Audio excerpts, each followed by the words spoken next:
Welcome back to KOTN Late Night. Doug Lesmerises, Bill Landis here, taking into the wee hours, wrapping up a Saturday of Northern College football.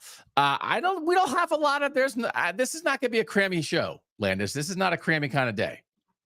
Yeah, no, nothing really happened throughout the course of the day that felt particularly cram-worthy. No. I mean, Texas almost lost to Vanderbilt, but we have our own Northern stuff to deal with here. And it's right. An interesting day because especially like in that second window, that 3:30 Eastern second window, there were just a bunch of blowouts with Northern teams, like the best Northern teams really handling their business in an impressive way. So we want to talk about Oregon beating Illinois by 29, and it wasn't that close. That was like a very impressive win for Oregon. And I think Indiana beating Washington 31-17 with their backup quarterback was an impressive win for Indiana. We have to acknowledge that. Minnesota is playing great right now. Iowa went to Brendan Sullivan at quarterback and their offense woke up and they played really well and beat Northwestern by 26. Minnesota beat Maryland by 25. So we had a bunch of games like that, including Notre Dame in an early slot just turned Navy over like a bunch of mamma jammas. Navy had been the best turnover margin team in the country. They fumbled. They lost 5 fumbles. So we'll talk about that game later. I didn't get to watch much of it as it was happening because I was at the Ohio State-Nebraska game. But I was keeping tabs on it, and I saw that all the fumbles, and I went back and looked at the box score. I wonder if that is the most fumbles in a game without the defense getting credited with a forced fumble.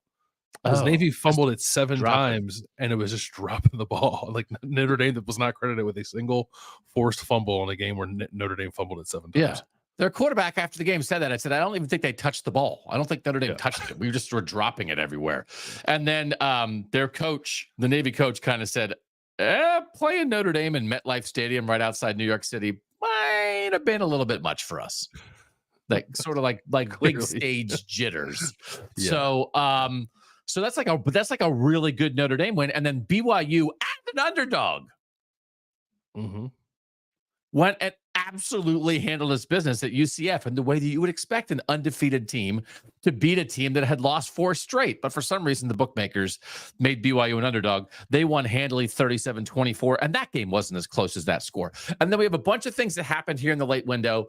We are going to talk about Penn State losing Drew Allar, but beating Wisconsin on the road. We're going to talk about Michigan finding a way, Donovan Edwards throwing a touchdown pass to beat Michigan State, and Kansas State is a banger with 12 minutes left as we start this show. So we will get to that as we move through here, Landis. And did you see Utah lost on the last-second field goal?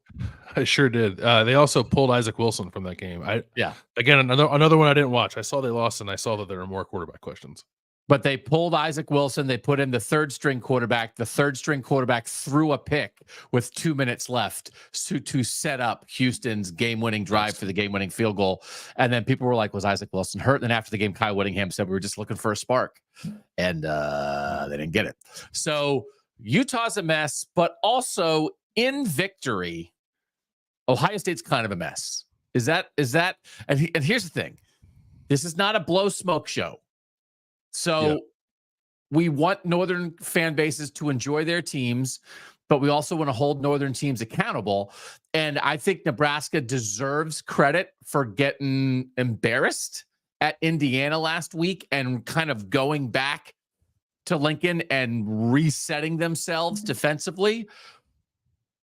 But you were there. I was watching on the iPad at a marching band competition. I thought much of what happened today, Ohio State did to itself. And I think we leave this Saturday with a very different opinion of Ohio State than we had going in. Is that fair to say? I think it's fair. I think to see Nebraska come off of one of the more embarrassing losses it's had in the last couple of years, and there have not been a lot of good things happening for that program. Matt Rule called it the low point of his time there. Yeah, I thought Nebraska showed up to Ohio Stadium and played really well. It does not have enough to beat Ohio State, clearly. But I thought that if you wanted to see a team bounce back from a embarrassing loss and show a little bit of pride, like Nebraska did that. And then Ohio State coming off of a loss and having 2 weeks to prepare for that game just was like totally flat on both sides of the ball. So questions, yes, I do think the view on Ohio State starts to change a little bit, right? I the only thing that like pulls me back a little bit from going all the way with Ohio State's not the team we thought it was is that like it's not the only team that's had a game like this, and like our opinion of Penn State didn't change when it was messing around with Bowling Green and had to use overtime to beat USC, right? So and like that's a very similar caliber of team in my opinion to what Ohio State just faced. So the thing that was disappointing for me is that Ohio State kind of talked a big game and didn't back it up, and played poorly, and I think was lucky to win.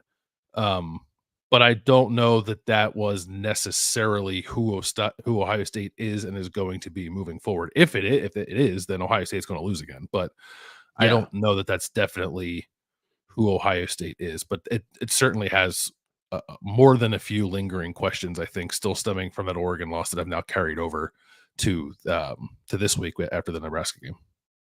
I thought 30 teams would have beaten Ohio State on Saturday.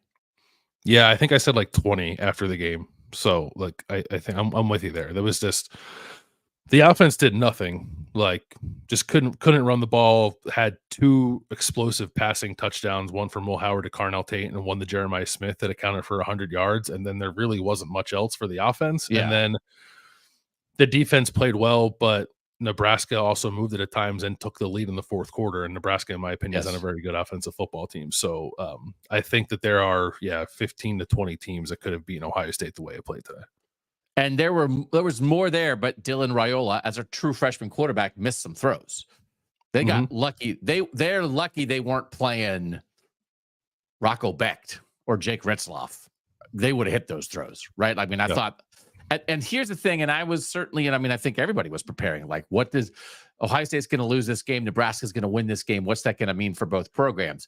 And as I guess just to remind people, if you're new here or whatever, like Bill and I got our careers going covering Ohio State. I was doing the math on my fingers. And this is the 20th season that I've been around Ohio State football.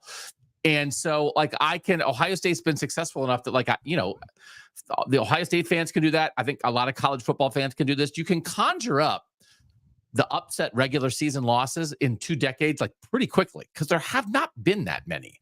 But the ones that I've been around for, I feel like there's almost always been like a hidden star, a future NFL player on an opposing team that maybe you didn't know going in was going to be a problem for Ohio State, but turned out was a problem for Ohio State. So when they lost to Purdue in 2018, that was freshman Rondale Moore. And yes, Ohio State's defense had problems, but they missed a bunch of tackles, but also Rondale Moore forced them to miss a bunch of tackles. And by the way, David Blau, who no Ohio State fan knew who he was going into the game, wound up being an NFL quarterback, not a starting NFL quarterback, but he cashed NFL checks. When they lost to Iowa in 2017, Josh Jackson, the corner who had 3 picks in that game, was a second-round NFL pick. TJ Hawkinson and Noah Fant caught multiple touchdowns that game. Those were NFL tight ends. Like, there's that kind of thing. In 2009, Ohio State went and lost at Purdue. It's like, how did they lose at Purdue? Ryan Kerrigan destroyed them. And that was like the thing that everybody's like, oh, Ryan Kerrigan, he's going to be a first-round NFL draft pick. I didn't see that today. What was the thing that Nebraska? Well, I don't think it was that kind of game either. I don't think it was like Purdue killed Ohio State. It wasn't that they upset the teams. Like Ohio State got run off the field in those games against Purdue and Iowa because of the star power in the other team. This wasn't that, in my opinion. But any loss, like I was preparing for a loss, for an Ohio State loss. What is this going to be?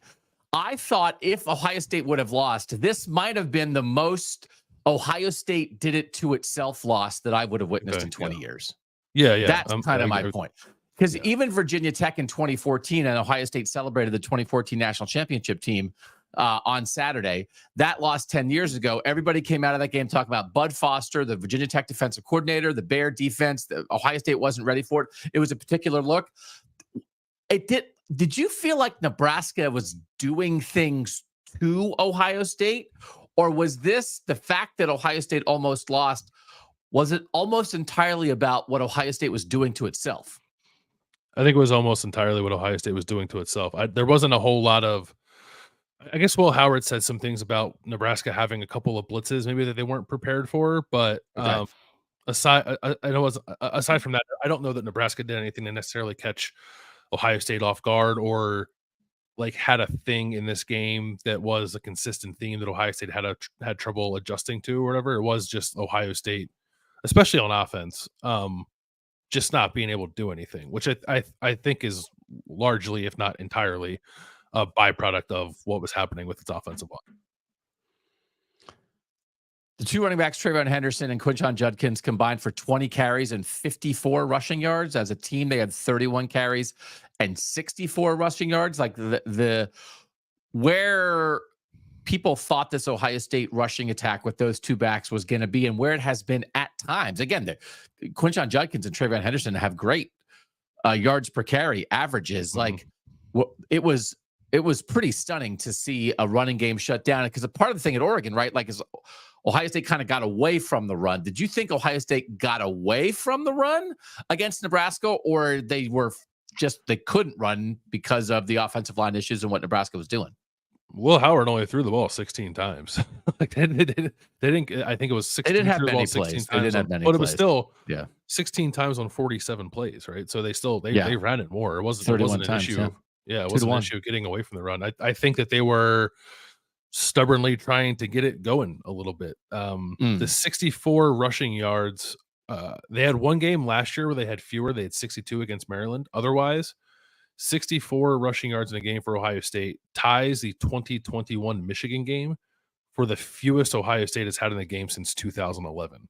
This is an anomaly for Ohio State, how poorly it ran the ball on Saturday against Nebraska. And I didn't think the thing I guess that was odd to me was we saw Ohio State early in the year, I think, do a pretty good job of giving itself better opportunities to run the ball by throwing RPOs or by throwing bubble screens and stuff like that. And I don't know that they threw any in this game, or if they did, they threw very few of them, even when it looked like there were opportunities to do so.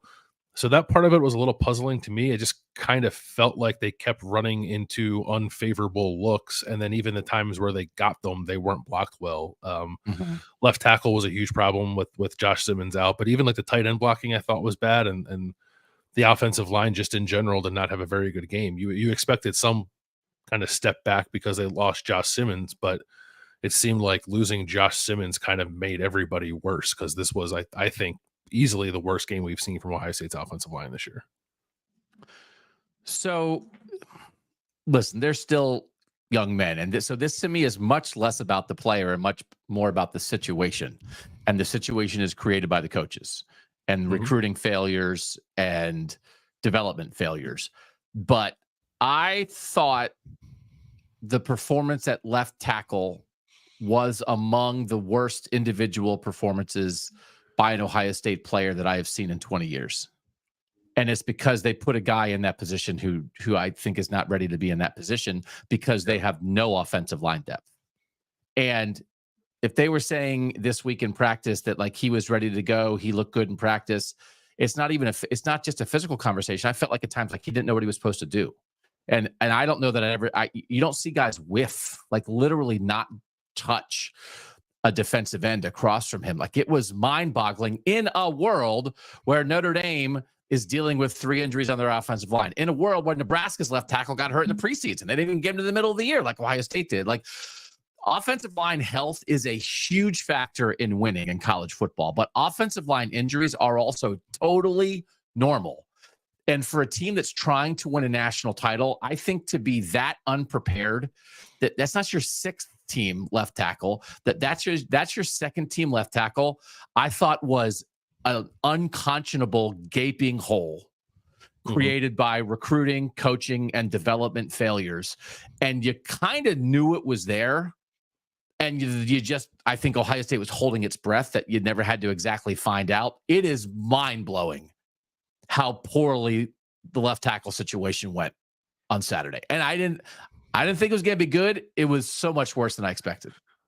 Same here. It was worse than I thought it was going to be. And part of it was the way that Ohio State was talking about it during the week. Like I tried to ask Ryan Day on Wednesday about the process of landing on Zen Mohalski as the guy who was going to replace Josh Simmons, and basically getting at like did you consider other guys? And Yeah. the answer that I got was kind of like, no. They settled on Zen pretty quickly, and they said, we see it in practice. We're confident we're going to see it on the field. So like either he's a great practice player and a terrible in-game player. They were lying, or their defense made him look good, which is another issue entirely. So I don't like none of those three pathways there are necessarily a good one, obviously. But yeah, that was much more of an issue than I thought it was going to be. Partly because they never gave him any help either. That was also puzzling. Yeah. They weren't chipping with running backs. They weren't, again, the tight ends blocked poorly, so maybe it wouldn't have made a difference, but they didn't help him with tight ends. And the thing with this was, let's see what it looks like. Nebraska will be a good test, but the real test is now going to come when Ohio State goes to play at Penn State. And I think the hope, at least from Ohio State's standpoint, was, well, maybe this will look okay. Maybe this will inspire some confidence. Maybe this will be something we can build upon. And not only did the player they put in there not play very well, then he also got hurt. So I don't even know if he's going to be available to play against Penn State anyway. So it's a real problem now for Ohio State moving forward. It feels like the Michigan quarterback situation. It's almost like, how do the coaches know this little about a position? So Ohio State had an injury that got them here, but again, like you've got to have a third tackle. This is not an unusual thing to ask for. To have a swing tackle that you believe in, and that it was this, and that this was the best they could come up with, and off a bye week. You had a whole extra week to get ready for this. And we saw what Michigan State did off a bye week and beat Iowa last week, right? They had something ready to go. And like we were there on Thursday night when Pitt and Syracuse are both off a bye week, and Pitt was talking about they changed their whole defense in their off week, and it created 5 interceptions. Ohio State had time, and that they came up with nothing. It's a failing grade. Like, they get an F for that. And when you get an F at left tackle, it really screws stuff up. And so, so I was dumbfounded at how bad that was. And then on the other side of the ball, like the Ohio State defense, did you think like they tried to change some things compared to what they did against Oregon, based on the fact that Nick Saban said their pass rush was antiquated? They blitz more. They certainly blitz more. I don't know that I saw a whole lot of variations in the fronts that they were presenting. Personnel certainly wasn't any different. I guess maybe they were taking JT Tuimoloau off the field a little more than they typically do, but I don't know if that's because they don't think he's playing well, or because he's like a little banged up or something. I'm not entirely sure. He did have a sack on a play where nobody blocked him, but I don't know. I don't know that they changed the whole lot, at least like not to my naked eye watching it without having to go back and looking at things a little more closely, other than they definitely blitzed more than they blitzed against Oregon. And it wasn't super effective. I don't think. There were a lot of plays where Dylan Raiola just sort of sidestepped pressure and then scrambled. So it felt like more aggression, but undisciplined in a way that was actually bad for Ohio State. Like aggression for aggression's sake, sort of, just like prove a point to say that they can do it and show that they were coming up with different ways to do things, but didn't feel all that effective. It's not like Nebraska did not routinely move the ball up and down the field on Ohio State. It had a couple of sustained drives, and one of them was off a pretty brutal interception, I think, that they scored from Will Howard. So one was a short field.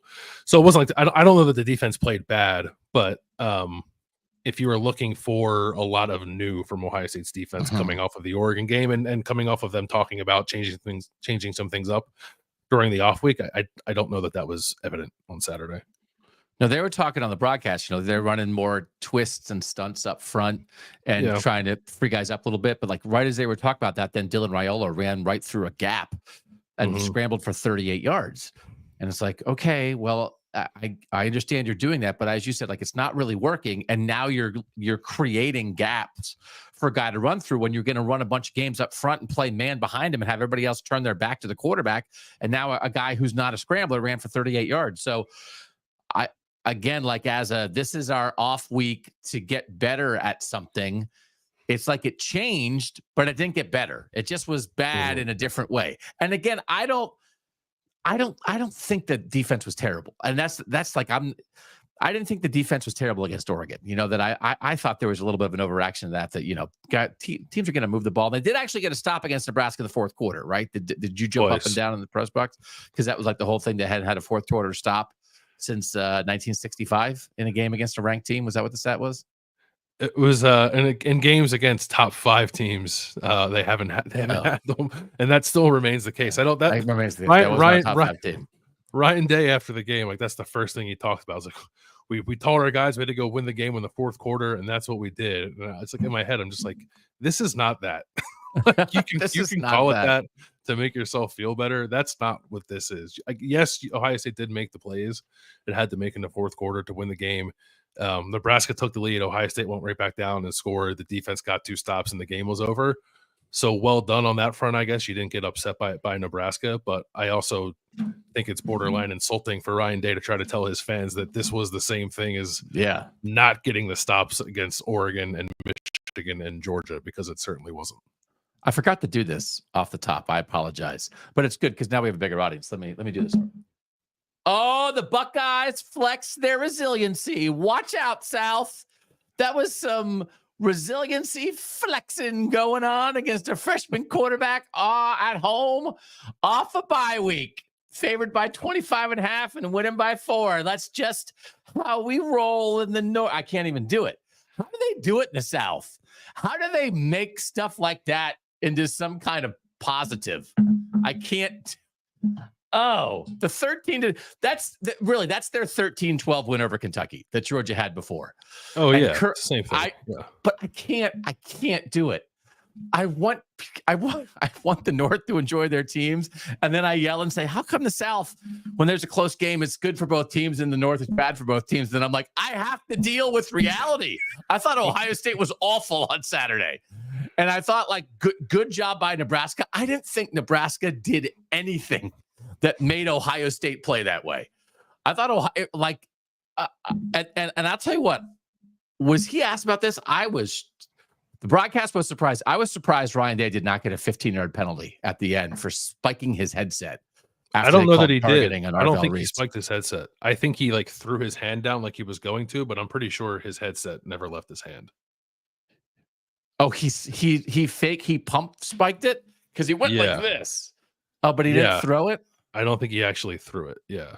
So he got a sideline warning instead of a penalty. I mean, they threw a flag. I thought for sure that he was going to get a penalty, and maybe should have. But yeah, I was looking at photos, and he still had his headset in his hand. He didn't spike something? Okay. We'll have to go back. And look. He might have spiked something else. Yeah, I don't know. Yeah. If Kirby Smart had done that, I'd be going crazy right now. Like, I thought it was a lack of composure by the head coach in a situation when they needed leadership. Like, I get it that you don't like that call. I don't like that. I don't like that reaction. Is that how? I mean, I get it's the white hot rage, but I make fun of Kirby Smart for white hot rage. I would like a little more composure from my head coach. No, I would like Ryan Day to show even like 25% of that energy during other points in the game where his team is doing things that it can control to lose a game, rather than save it all for the one moment where they couldn't control it. Like, save it all. For that to me was like emblematic of a larger problem, the way he reacted in that moment. How did you think he was? So expand. What do you mean by that? I didn't sense that kind of urgency or anger from Ryan Day at any other point in the game, while his left tackle couldn't block anybody, while his offense couldn't run the ball, while his defense was rushing undisciplined and letting a non-scrambling quarterback extend drives. It wasn't until the moment that something happened that was totally out of his control that he flipped out and like seemed like he wanted to push for something. Okay. And I think I said, like, I just think that's an issue with him. That those are the things he gets fixated on, not the issues that are right in front of his face. Yeah. That shouldn't appear in the first place, because you had 2 weeks to get ready for the game. But also that you're not the play caller anymore. You should have the ability to be managing these things as they're happening. That's why you don't have a play. You're not staring at a play sheet anymore. So you can do all these other things. I thought it was a, whatever the word is. I've changed my opinion on Ohio State based off that performance far more than I did off the Oregon game.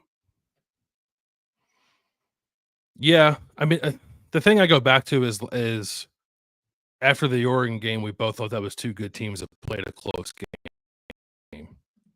Yes. So I don't know that I can be pushed too far off of that by this one game. But I was definitely pushed more in the direction you're talking about. But yeah, I do think in college football teams sometimes play stinkers too. But a stinker off a loss and an off week, when you have all the time in the world to ruminate in it and you're at home, like everything was lined up to be mad and prepared, and they were flat and unprepared. So that is that's the kind of thing that is a bad combination. And I want to move this to some of the other Northern teams that played really well on Saturday. So I would ask you this: what would tell us that Ohio State is anything better than the fourth best team in the Big Ten right now? Oregon's obviously, I think Oregon looks like the best team in the country. So they're obviously the best team in the Big Ten. But Penn State losing Drew Allar, he does not play in the second half, and they find a way to win on the road at Wisconsin. They did not look great the whole game, but they had some things they couldn't control that they actually handled and won that game. And then Indiana did not have a starting quarterback and just was like a machine and made winning plays against Washington, won by 2 scores.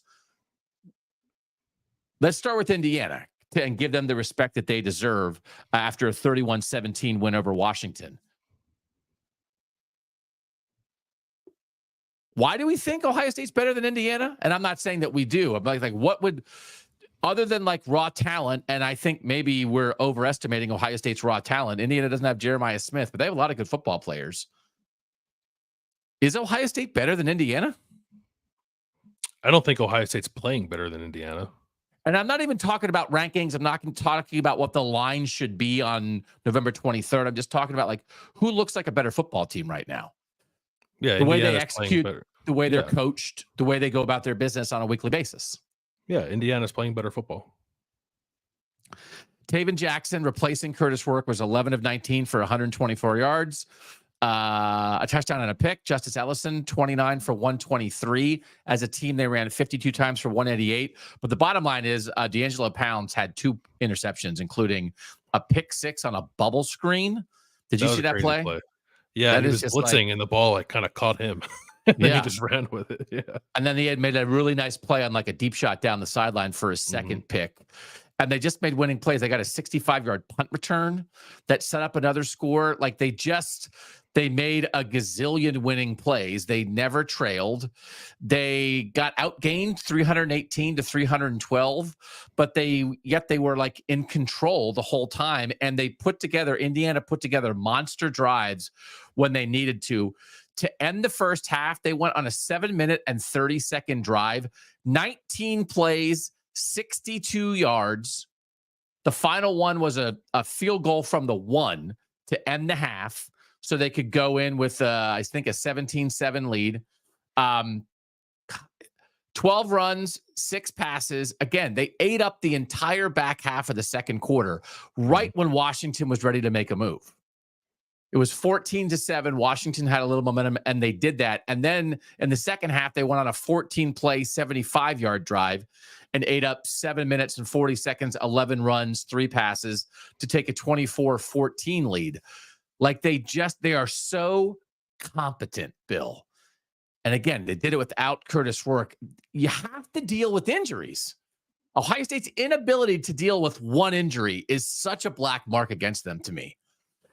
And Indiana was so efficient. Pull Indiana's left tackle out of the game, right? Like I get what you're saying, but I don't know if there are a bunch of teams across college football that can maintain who they are if you pull out one of their starting offensive tackles. We should play that game. We can play that game this week. Name your swing tackle and how much belief you have in him.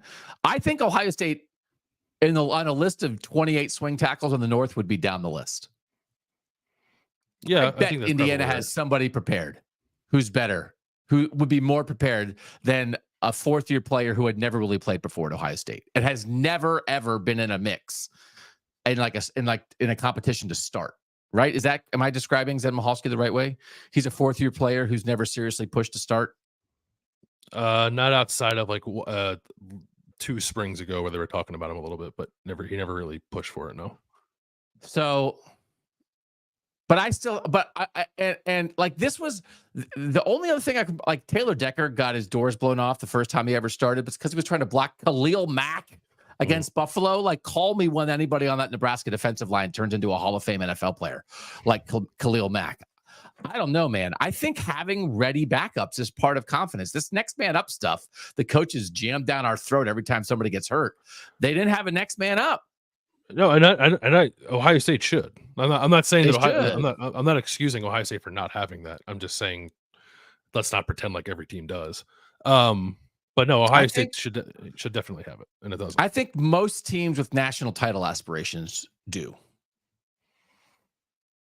I would say that most teams with title aspirations should. I couldn't tell you whether or not they do. I haven't looked at their rosters this year. What do you think of Indiana, though, trying to like finding a way to do this again, get outgained again? The very common frustrating thing for Washington, which is yards, not points. They went their like first half possessions were punt, pick six, punt, stopped on downs on 4th and 1 at the 30, interception. So like they're just like and then they got stopped on downs again in the second half. Like it's just the thing again with them that they have some skill and they can move the ball. They cannot cash anything in, and they have turnovers that kill them. But Indiana just is like the definition of a team that makes winning plays right now. Yeah, so I don't know.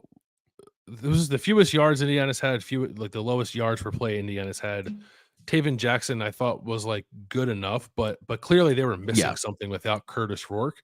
So then Indiana just went out and won the game with its defense and with its special teams and with its offensive line. Like those long drives that you're talking about where it's holding on the ball, I think are largely offensive line driven. I think, Indiana, I believe, finished the game like 8 of 15 on 3rd down, but didn't convert like its first 4, and then was like 8 of 9 for the rest of the game, or 8 of 11, for the rest of the game, or something like that.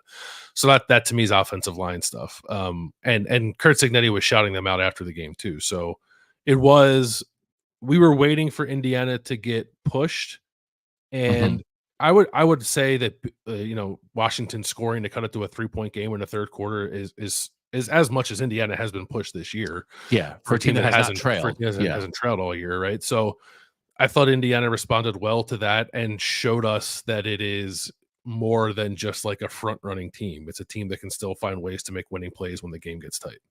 Yeah. So let me. This is interesting to me because you expressed, I think, more concern about Ohio State 2 weeks ago in the immediate aftermath of the loss to Oregon, and I feel like I am expressing more concern about Ohio State today in the immediate aftermath of a 4-point win over Nebraska. Do you feel like I'm characterizing that correctly? Yeah, but I don't giving them excuses. I'm going a little nuts though.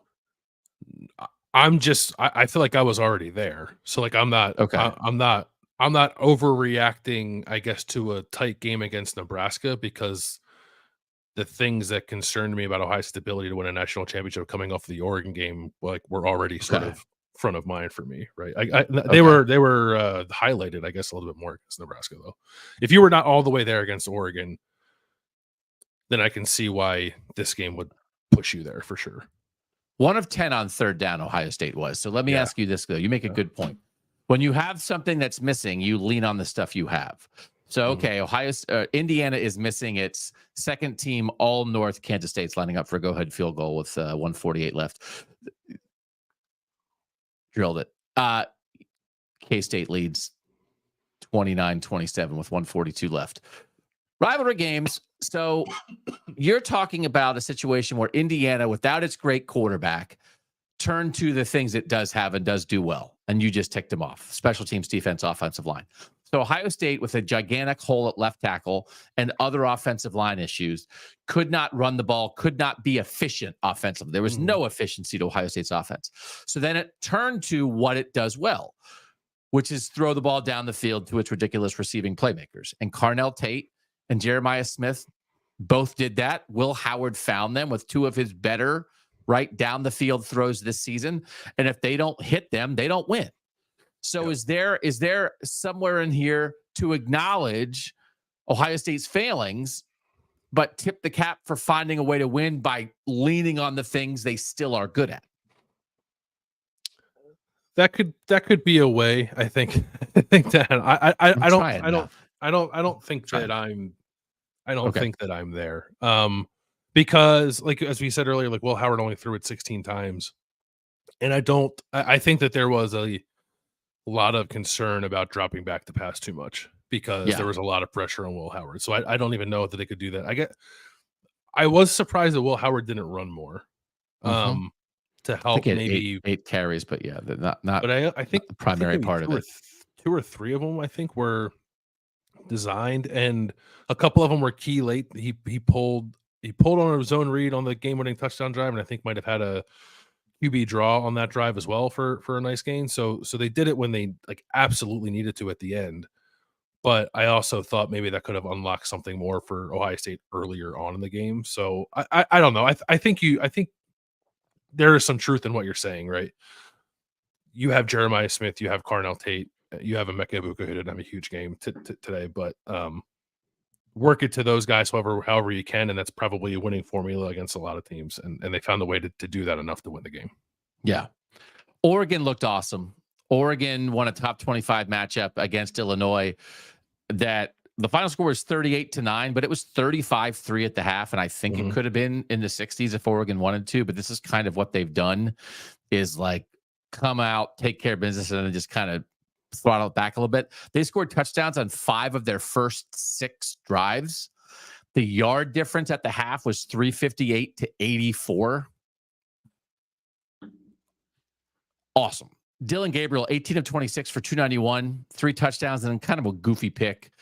Jordan James, 15 rushes for 83. Tez Johnson, 6 catches for 102. And they got after Luke Altmaier, was like completed fewer than 50% of his passes for Illinois, 17 of 35 for 161 with 2 picks.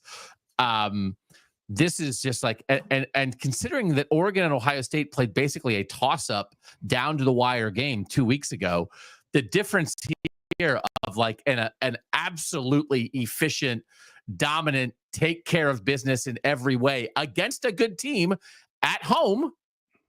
I mean, Illinois beat Nebraska, but I think Illinois and Nebraska are probably similar teams. And the difference between what Oregon did to Illinois and what Ohio State did to Nebraska, that you could drive a Mack truck through. Like there's such a huge difference there.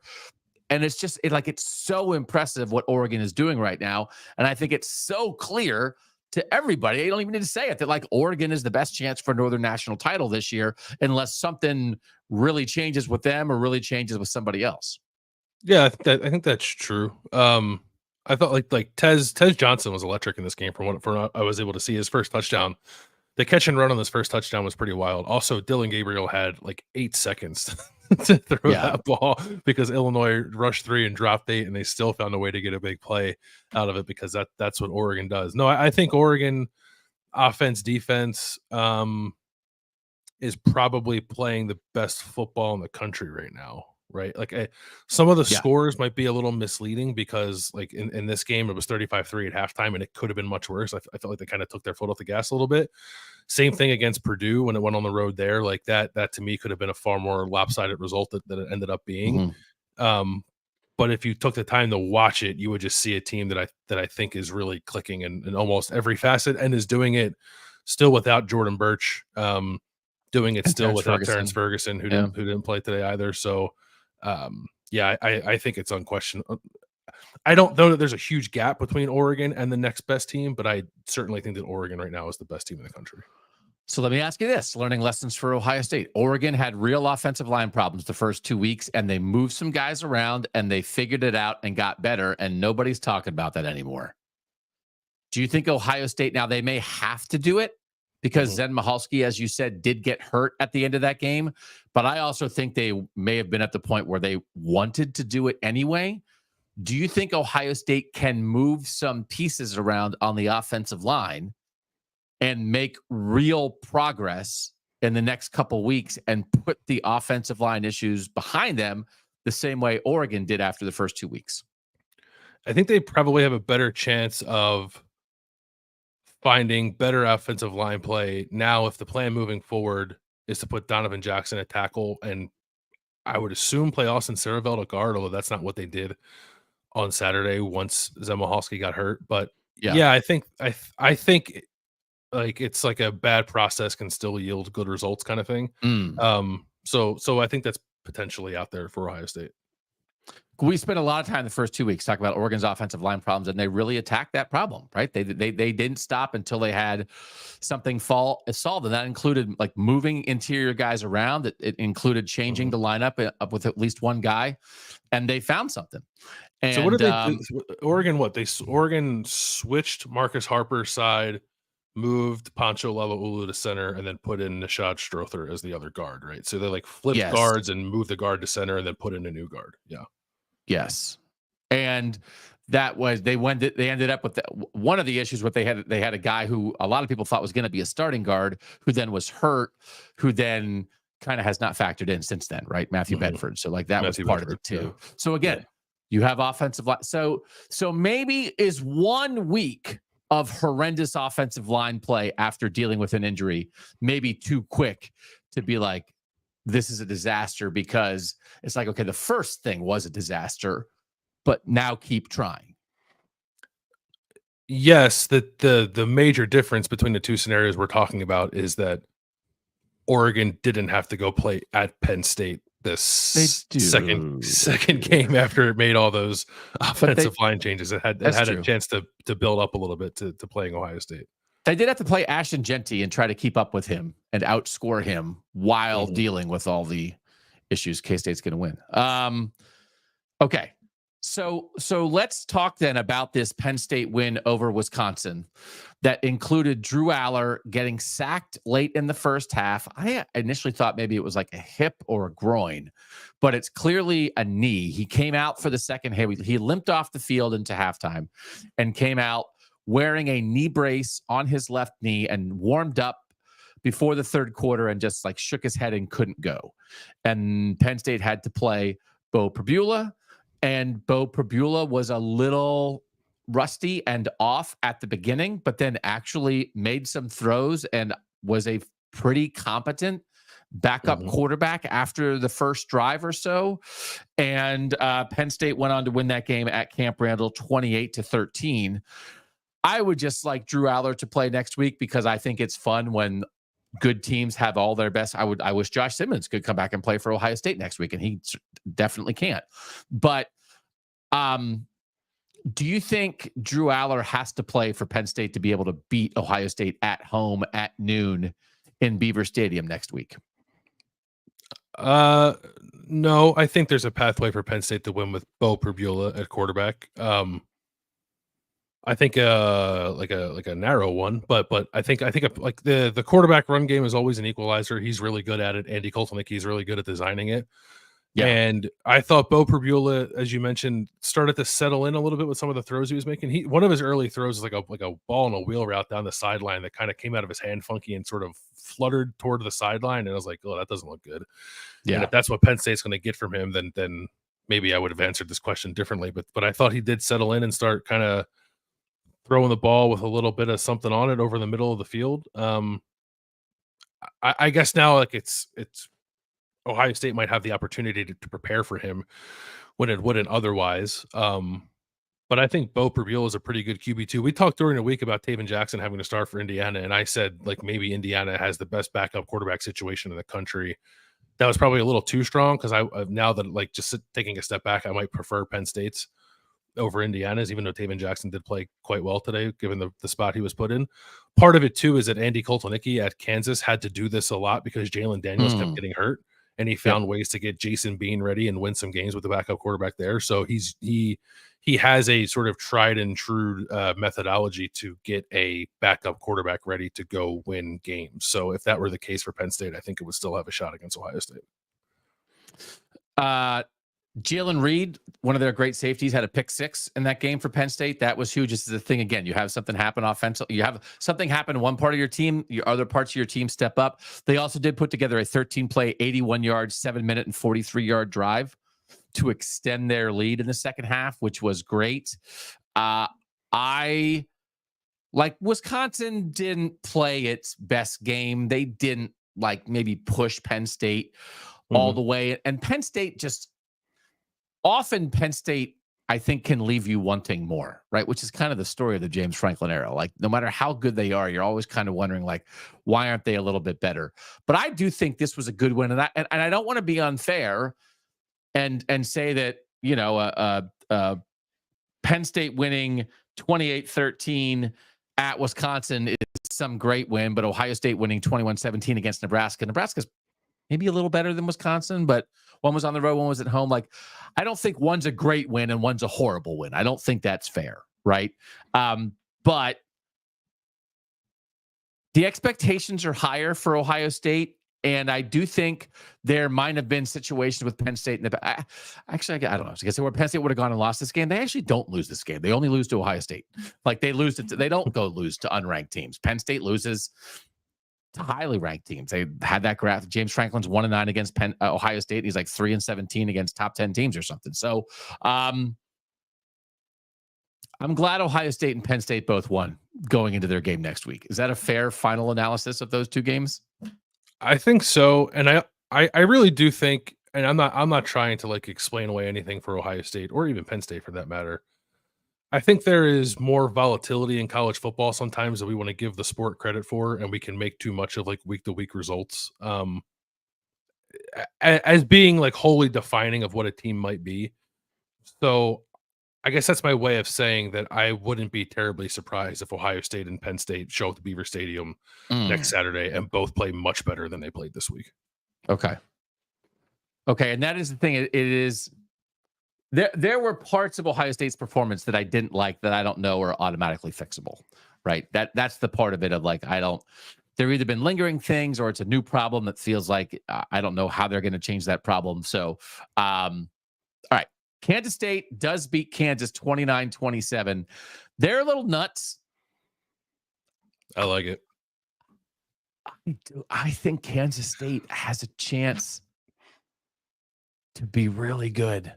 Like, if we get into a 12-team playoff where everybody's kind of like, I don't know, anybody could win this thing, I am going to be very interested in Kansas State.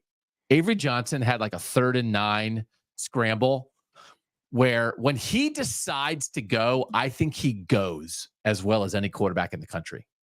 Maybe Jalen Milroe. When he's ready to go, when he's like, is it there? It's not there. It's not there. Go. Oh, there's some turbo there. Maybe Jalen Milroe and Avery Johnson are 1-2 in that. Yeah, they both get up to that top speed pretty quickly. Yeah. He had a 3rd and 9 scramble where there was nothing there. And he scrambled up the middle, like through traffic, and dove at the end to get the first down. And it was awesome. And then the next play, he just rolled out and dropped the ball, and Kansas recovered it and was like, what was that? Talk about like fumbling with like nobody touching you. And it was just like, holy moly, like this is the entire Avery Johnson experience.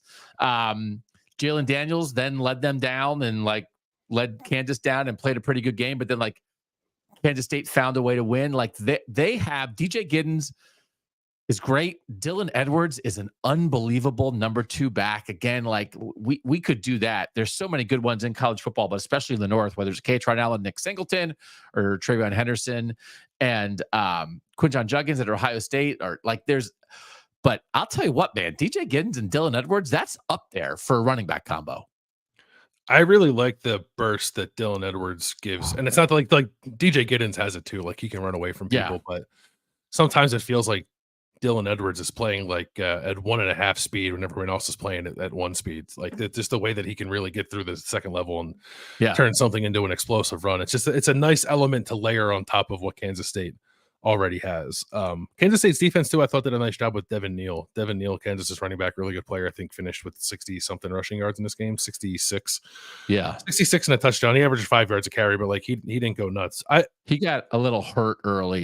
He got hurt and the backup running back ran for like a 50-yard touchdown to open the scoring. Stavion Morrison. It's weird because like I think like Kansas came out of the bye week and played really well and just hammered Houston the way you're supposed to hammer Houston. And then I think probably played like its second best game of the week tonight. But it lost by 2. And in the middle of this game, there was a really wonky sequence where Kansas is up 7-0, and then 3 minutes later, Kansas State's up 16-7 because Kansas State drove, scored. The guy on Kansas catches a kickoff near the sideline and accidentally goes out of bounds at the 1 yard line.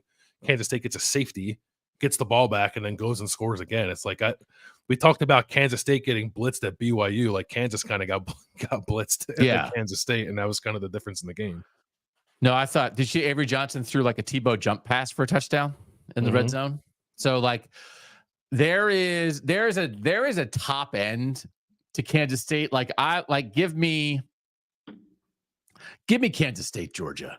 Like if we're like lining this up and we're trying to figure out like if like Doug and Bill are the captains of the North and we're trying to put out our starting five against the starting five for that would actually be a good show. Who do we want to play? What are the matchups we want? But like, give me Kansas State against like a very talented but silly Southern team, because like Kansas State is kind of that too. And then I think Kansas State's going to win the national title. No, I don't think Kansas State's going to win the national title, but they just have pieces, right? In a world where I don't think anybody. Oregon would be first in line, but I'm still not sure anybody has everything. Kansas State's pieces they have a lot. And the stuff they have, like Avery Johnson's, there's not a lot of Avery Johnsons in the world, and Giddens and Edwards are nuts. That is a nutty combo. And like, I think Marquise Siegel had like another huge pick. He had a pick in the back of the end zone and like ran it out to the 50-yard line. Yeah. He's a really good player defensively for them. Like they make plays. So anyway, I thought that was like a 10-point spread and they won by 2. It's a rivalry game. Kansas, to your point, played about as well as it's played all year. Chris Kleiman was saying they're the best 2-5 team in the country, which is like a crazy thing to say, but like it's certainly true. So I thought it was great for Kansas to show up, and I thought it was great for Kansas State. Who cares what the spread was, to like not succumb to that when you could have, right? Sure. Yeah. I think we talked about in the preview, like, are we really going to throw the records out here kind of thing? We both said no. And I think in that respect, Kansas kind of put us on our place a little bit because they did show up, I think, ready to play and ready to nearly win this game. But I think in the end, Kansas State shows you some resolve that feels like bankable. It's not the first time they've done it either. So yeah, I like Kansas State too. Like they terrify me a little bit, but they're fun to watch. And I think I'd give them a shot against anybody. Yeah. Another light game, Michigan State. You and I both picked Michigan State, and Michigan found a way to win this game 24-17. Slightly more competent quarterback play. They mixed in they started Davis Warren. They mixed in Alex Orji a little bit. They had Kirk Campbell, the play caller, down on the sideline instead of in the box. So they were trying for a bunch of stuff. The first quarter, it was 22-4 in number of plays. Michigan State ran 22 plays. Michigan ran 4. So they kind of were like back on their heels. And then they found it a little bit. Donovan Edwards threw a touchdown pass on one of their little toss it to the running back, and he throws a touchdown pass to Colston Loveland. That to me is like a little bit of a signifier of like, there's Michigan. But I certainly don't think they solved their quarterback situation. But that's a pretty good win. Davis Warren, 13 of 19 for 123 and a touchdown as the quarterback for Michigan. Alex Orji in the wrinkle mode did not throw it, but 6 carries for 64 yards and a touchdown. So like if it took them this long to figure something out, they're the national champs and they're not going to win the national championship again, but like they got a rivalry win. I can't say rivalry win. And they were pretty excited about it. And neither of us thought they were going to beat Michigan State.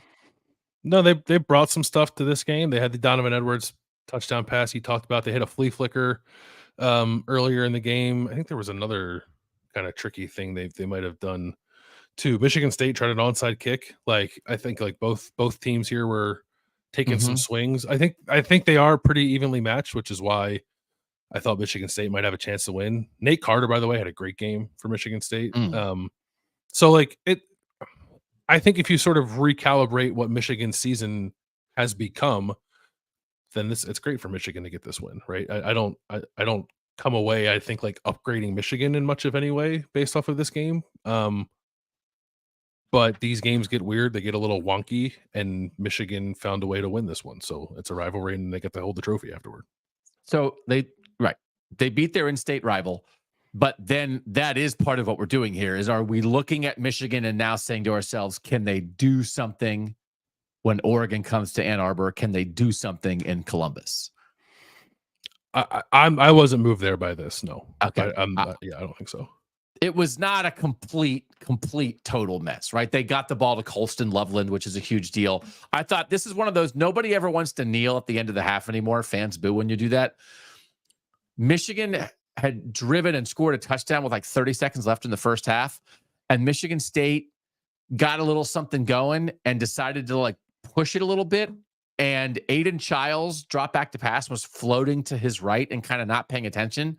And Josiah Stewart, one of the best edge guys in the North, caught him from behind and did the double arm swipe like a perfect edge rusher should do, and had a strip sack. And Michigan recovered the fumble and kicked a field goal and got a free 3 points because Michigan actually fumbled the hold on the touchdown that should have tied it. So they had marched down the field, should have tied it at 7, but they were down 7-6. They go into the half with the lead. When I don't know, like Michigan State maybe should have kneeled it out, but at the very least, like Aiden Childs, who played so well against Iowa last week, is still the young quarterback thing. You need to be more afraid of Josiah Stewart coming from behind you with 12 seconds left in the first half instead of kind of floating out there like you have all the time in the world. I thought that was like that was a very, like, as much as Michigan's on the ropes and Michigan State is maybe ascending, that was like young quarterback, veteran defense. Oh my God, what are you doing situation?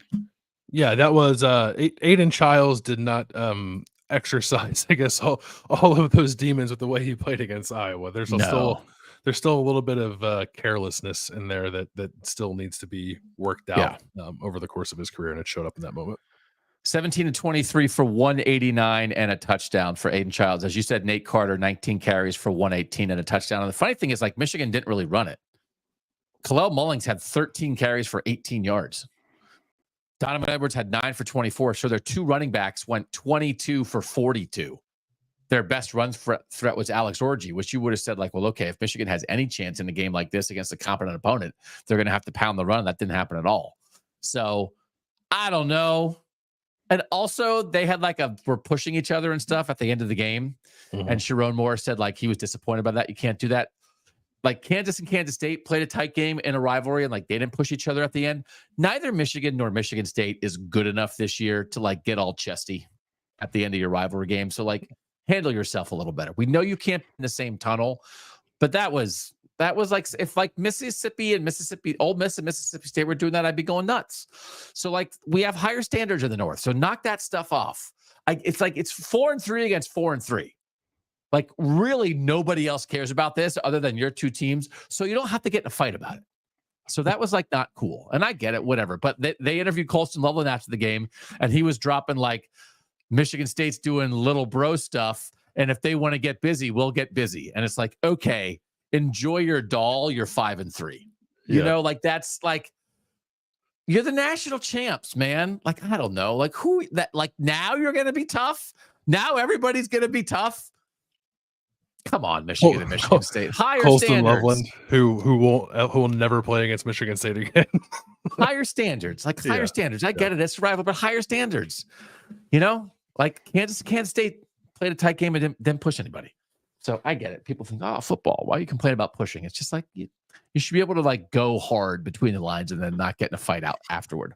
All right, Navy Notre Dame. Real quick, before we move on to Notre Dame, just the awesome sauce in the chat, who's a Nebraska fan, who's going crazy. I think misunderstood me. I didn't say that Bowling Green was as good as Nebraska. I said that I thought USC and Nebraska were of similar caliber teams. So apologies for that confusion. Oh yeah, that Penn State had to go to overtime with USC. Right. Yeah, that was at USC though. But yeah, it was. No, and I do think like and this is one of those things. We have given short shrift to Nebraska. Like, Nebraska could have rolled over. Nebraska was absolutely in rollover situation after just everything going wrong at Indiana. And so, like, tremendous credit to Nebraska to coming in with the freshman quarterback and fighting. like that. Mhm. I think we can give them a lot of credit for that. But again, like I thought Nebraska played like good, solid football. I didn't necessarily see like a lot of things them going like outside themselves to go above and beyond. They just played good, solid football, and you get credit for that. But so when I say, oh, what did Nebraska do? Well, they came in and they played good, solid football, which I didn't think they would do. I thought they would maybe be the team that was like, okay, that did not go well against Indiana, and that not the beginning of the end, but like this might be the start of at least a slide for a couple weeks. And I think they should feel good going into the last third of the season now about what's ahead of them, right? Shouldn't Nebraska feel good about where they are? I think so. Matt Rule had like a 5-minute monologue about like winning culture and where he's been previously, and when he felt things started to change was when in like adverse moments, guys stop looking around and saying like, how is this happening to us? Why are we letting this happen to us? What can we do to stop this? And then just like bowed up and started actually doing something to make those moments stop happening. And I know that like after last week, people were pretty hot. I think that was received well by Nebraska fans. I was talking with Mitch Sherman from The Athletic afterward, and he seemed to think that was the right message at the time for Matt Rule to Nebraska fans. So I do think there are reasons for Nebraska fans to feel pretty good about the way the Cornhuskers showed up in Ohio Stadium. And I'm not saying like they should value moral victories. I'm just saying like you want your team to have some compete, especially after it gets its doors blown off the way that it did last week. And I definitely think Nebraska showed that. Yeah. They certainly had a chance to win. Yeah. And they have a quarterback with a little more experience. Like they might have won. Okay. Navy Notre Dame. We talked about Navy turned it over 6 times. They were number 2 in the nation in turnover margin.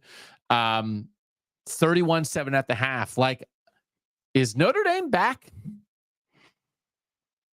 Like it's a top 25 win. They I mean, listen, we can't 1-14 in a top 25 game. I don't think you and I can say like, oh, we're thinking about picking Navy during the week and then like poo Notre Dame picking Navy's butt, right? So yeah, I think Notre Dame has reset obviously after the Northern Illinois game, found a way to work around some crucial injuries and landed on what the winning formula is for this team. I don't know ultimately what the ceiling of that is, or where it's going to take them long term, but I do think they have found the right way of going about their business clearly, and they're playing really well. I mean, the issue right now is like, is he going to take him to the 6th seed? Is he going to take him to a home playoff game, which they are off this coming week, but then it's Florida State, Virginia, Army at USC. So, this was trippable. If they were a team that was still easily tripped, like this could have been one that would have gotten you. And instead, it was never a game. So Florida State stinks. Virginia doesn't scare anybody. I'll be curious if Army can be more prepared for the moment than Navy was. But that game's also on a neutral field, right? It is, yeah. I think it might be in is it in France? I don't know. Charlotte? What's the difference? It's either in Charlotte or in France, but it's not in South Bend and it's not at West Point. So yeah. So good win. Like this really matters. Like that's a spot, right? 2-loss Notre Dame is probably not getting in. 2-loss Notre Dame's not getting in the playoff because they're not going to have like the quality win. But 11 win Notre Dame, where both service academies are going to be top 25 wins for them. And if they do continue to do so convincingly, I don't think there's any doubt that 11-1 Notre Dame is in. Correct? I don't have any doubts about that. No, but the Army game's at Yankee Stadium, by the way. No, yeah, I don't. That was the thing after the Northern Illinois game. It was like, well, that's the only game they dropped. They're probably still going to get in. And it's not even about merely stacking wins. Like they've played really well, I think, in the game. They really have. Yeah. And the game that was close-ish or was close was like the Louisville game, but that's like Louisville, I think, is like a pretty solid team. And the other games, I think Notre Dame, unless I'm forgetting an obvious one, I think is won pretty comfortably. Yeah. Most of them. 66-7, 28-3, 31-24 with Louisville, 49-7, 31-13, 51-14. Yeah. So now we're getting to a point where it's like, okay, are they in? They went out. They're almost certainly in. Okay, now they're probably like the 6, 7, or 8 seed. That's a home playoff game. And then I think they have a chance to win that game. I don't think that they should be afraid of SEC fraud team number 4 or whoever would be coming to South Bend. And that's one of the things, like if you're Notre Dame, you are not a national championship or bust kind of team. If you get a home playoff game and win it in the first year of the 12-team playoff, that's absolutely a successful season. Mm-hmm. Yeah. You mean like for number 4 SEC fraud team, like say a Texas A&M were to come to South Bend? Yeah. Someone like that. Come Although on. You want to do that? A&M lose? No, they beat LSU. Oh, they did? Oh, they came back and won. That's right. Yeah, they came back. Yeah. Because LSU is a bigger fraud than Texas A&M. Texas A&M is the least fraudulent of the frauds. It's hard to keep all the frauds straight down there. Mm-hmm. It is honestly very difficult. And again, Texas beat Vandy by 3. And I guess, I don't know what we're supposed to do. But anyway, so let's do this though, because BYU was an underdog in Orlando and never played like it. Jake Retzlaff had like an awesome 29-yard scramble for a touchdown on their first drive. Did you see their fake field goal? I sure did. I saw the fake field goal, and I saw Kalani Sitake's struck down the sideline after they pulled it off, too.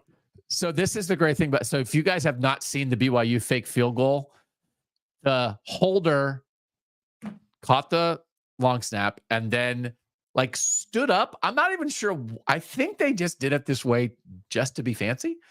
He hiked the ball between his legs to the kicker who was on the move and caught it and ran for a first down. And they also had another player out there that there was a throw option on that play clearly, but he was like, I don't have to throw it. I can get this on my own. I will tell you this though, that they were up 7-0. That would have been a 45-yard field goal late in the first quarter. Instead, they ran that fake and wound up kicking a 41-yard field goal on that drive. So they got the first down and then went like incompletion, kick it anyway. So like it was like awesome, cool, strut-worthy, unnecessary, irrelevant, and they did enough other things that they won anyway, easily. So they were up 34-10 at one point, and they won 37-24. So it's a 2-score game, but I mean, like it was. They were dominating this game. Their backs 28 for 184 combined.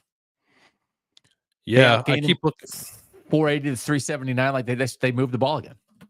That run game, last 3 games, 149, 147, 252. I'm paying attention because if like I've said it a couple of times now, BYU is going to add a run game to this offense that I just was not really existent for them in the first half of the season when they were still winning games. I just think it's a huge difference maker for them. Jake Retzlaff is really good. He is good. Yeah, he had a fumble, right? He got hit from behind and lost the ball on a strip sack, but other than that, was pretty clean. His scramble, like it was a 29 yards, their first touchdown. That was a great scramble. That was an awesome play. So good. I mean, again, like these quarterbacks who have that ability, really make a difference, man. They make a difference. So again, some really good wins. I'll be curious if Iowa now goes with Brendan Sullivan going forward after drubbing Northwestern 40-14. It's a really good win for Iowa. I think Minnesota's found something. I'm really disappointed for Minnesota now that they didn't beat UNC in the opener and that maybe they didn't come all the way back against Michigan, because I think like they are playing truly excellent football right now. I just saw the box score. I saw that Max Brosmer had 4 touchdowns. Just was like a boss the whole game. Yeah.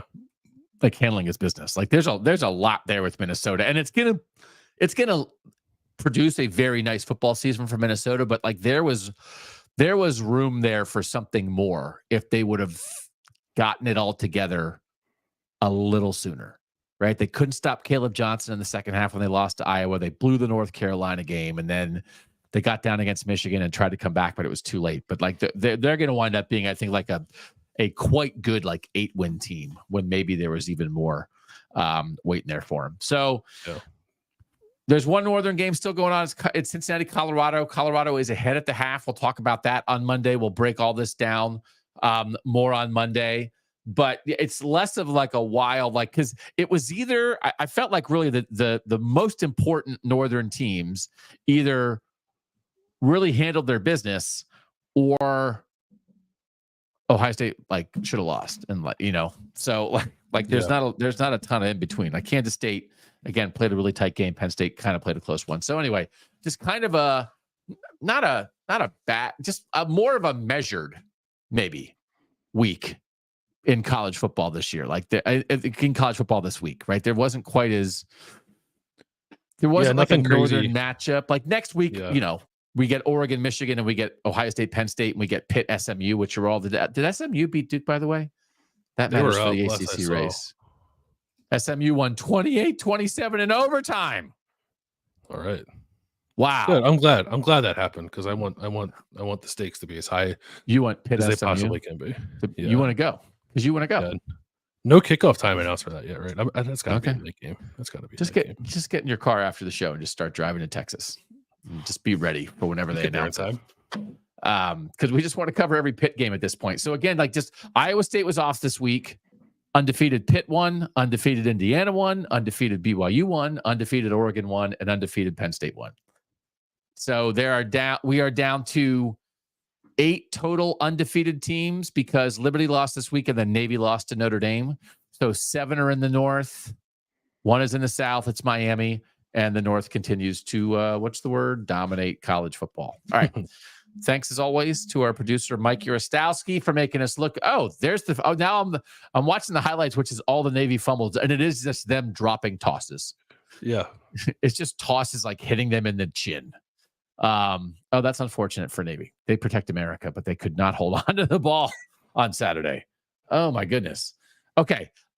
Thanks to our producer, Mike Urostowski. Thanks to all you guys for being here late on a Saturday night. It's always fun. We really appreciate it. It's a good way to wrap up a college football Saturday. And then we come back on Monday and we kind of like have chilled out a little bit and we've dug in a little bit harder. And we are going to have some awesome games to preview this week on Kings of the North. And we certainly will give you some big game breakdowns as warranted there. For now, for Bill Landis, I'm Doug Lesmerises, and that was KOTN Late Night on Kings of the North.